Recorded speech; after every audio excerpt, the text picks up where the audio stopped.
తెలంగాణ రాష్ట్ర ప్రజల గొంతుకగా వాళ్ళ కన్నీళ్లు తుడిచే ఒక అన్నగా, ఒక తమ్ముడిగా, ఒక తల్లి నుంచి చెల్లెలు దాకా, అన్న నుంచి తమ్ముడి దాకా, ఒక ముసలాయన దగ్గర నుంచి ప్రతి ఒక్కరి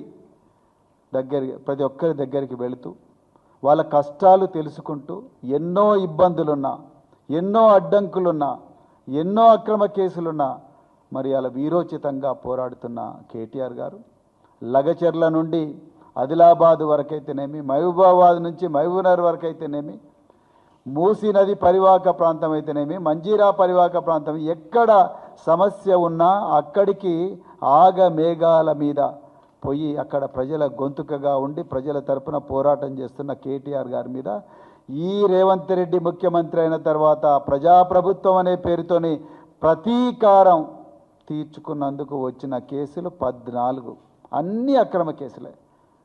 కాళేశ్వరంలో మేడిగడ్డ ప్రాజెక్టు కుంగిపోయిందని కాంగ్రెస్ పార్టీ రకరకాల అబద్ధాలను ప్రచారం చేస్తున్న సమయంలో నిజాలు ప్రజలకు తెలపడానికి కోసం మేడిగడ్డ ప్రాజెక్టు దగ్గర పోతే అక్కడ కేసు, చార్మినార్ దగ్గరికి పోయి నిజాలు మాట్లాడితే అక్కడ కేసు, మూసీ నది పరివాహక ప్రాంతంకు పోయి ఇండ్లు కూలిపోతున్నాయి హైడ్రా వల్ల అని మాట్లాడితే అక్కడ ఒక కేసు, సిరిసిల్లలో ప్రజలకు బాధలు అవుతున్నాయంటే అక్కడ ఒక కేసు.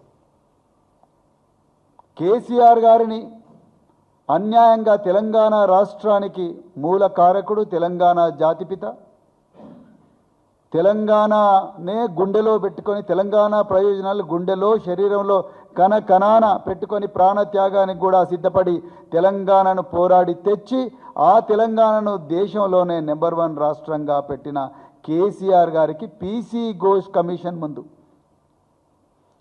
పిలిచినప్పుడు వచ్చిన వేలాది మంది ప్రజలను ఉద్దేశించి ప్రసంగించినందుకు కేసు, ఏసీబీ కార్యాలయం నుంచి తెలంగాణ భవన్కు నడుచుకుంటూ వస్తే కేసు, శ్వాస తీసుకుంటే కేసు, నోటి నుంచి మాట వస్తే కేసు, ఆలోచిస్తే కేసు, నిజం మాట్లాడితే కేసు, ఇన్ని కేసులు పెట్టిండ్రు కేటీఆర్ గారి మీద. అయినా కూడా కేటీఆర్ గారు వెరవకుండా, బెదరకుండా, మడమ తిప్పకుండా పోరాడుతూనే ఉన్నారు. కేటీఆర్ గారి మీద పెట్టిన 14 కేసుల్లో 7 కేసులను క్వాష్ పిటిషన్ గౌరవ హైకోర్టు న్యాయమూర్తులు అలో చేసిండ్రు. మీరు అర్థం చేసుకోండి, క్వాష్ పిటిషన్ను గౌరవ హైకోర్టు అలో చేసిందంటేనే ఈ కేసులు తుఫేల్ కేసులు అని అర్థం. అందులో 4 కేసులు హైకోర్టు క్వాష్ చేసింది, ఎఫ్ఐఆర్ ఇది చెల్లదు అని చెప్పి క్వాష్ చేసింది. అయినా కూడా నిన్న 2 కేసులు పెట్టిండ్రు, ఒకటే సబ్జెక్టు మీద 2 కేసులు పెట్టిండ్రు.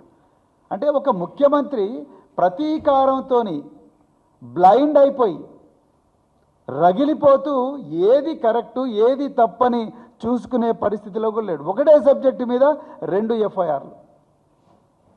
అంటే మీరు ఆలోచించండి, సుప్రీంకోర్టు గైడ్లైన్స్ ఉన్నాయి, ఒకటే సబ్జెక్టు మీద 2 ఎఫ్ఐఆర్లు పెట్టకూడదని, అయినా ఎఫ్ఐఆర్లు పెట్టిండు.